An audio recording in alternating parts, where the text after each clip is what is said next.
Bonjour, alors je vais vous donner 5 astuces pour faire la reproduction du baiser de Klimt. La première étape, ce sera de faire un quadrillage. En fait, vous pouvez faire un quadrillage d'1 cm par 1 cm en numérotant les cases à l'horizontale et à la verticale. Et vous faites la même chose sur l'image de l'œuvre.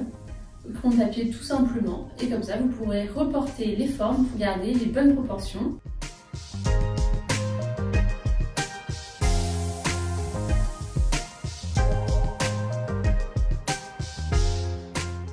Alors, mon deuxième conseil, ça va être de griser les parties qui seront foncées.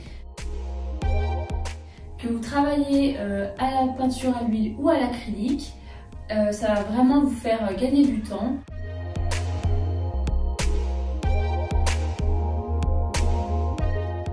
Mon troisième conseil, ça va être de faire vivre votre peinture. Qu'est-ce que je veux dire par là? Il va falloir mettre un peu de matière.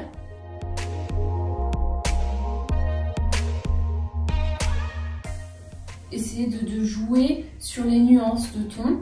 Donc l'original en fait est un carré qui fait 180 par 180 cm et en fait il est recouvert de feuilles d'or.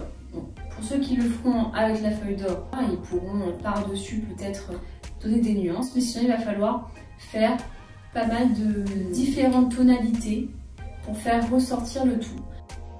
Mon quatrième conseil sera de terminer par le visage. Donc, on a souvent tendance à se dire, une fois que j'aurai fait le visage, l'œuvre sera un peu plus complète. Mais l'erreur, c'est de le faire trop tôt parce que vous aurez beaucoup de détails à faire au niveau de la robe, des fleurs, du fond. Donc, je pense que c'est la dernière étape, la touche finale qui donnera vraiment un visage à votre production. Le cinquième conseil, c'est d'aller jusqu'au bout.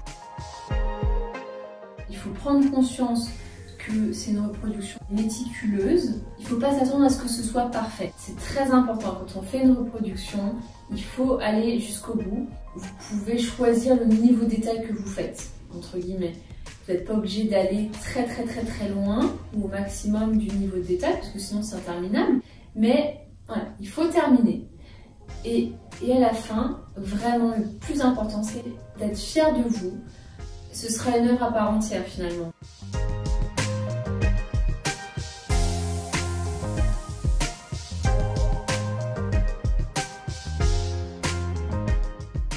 Alors, en résumé, ce qui va être important pour cette reproduction, c'est le dessin préparatoire. Faire attention à bien griser les zones pour ne pas se tromper, gagner du temps.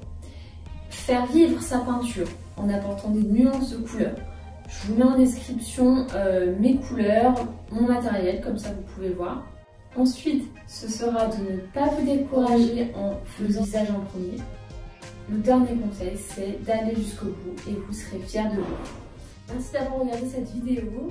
Je vais faire d'autres vidéos, donc abonnez-vous si ce n'est pas le cas, si vous voulez suivre mes prochaines vidéos.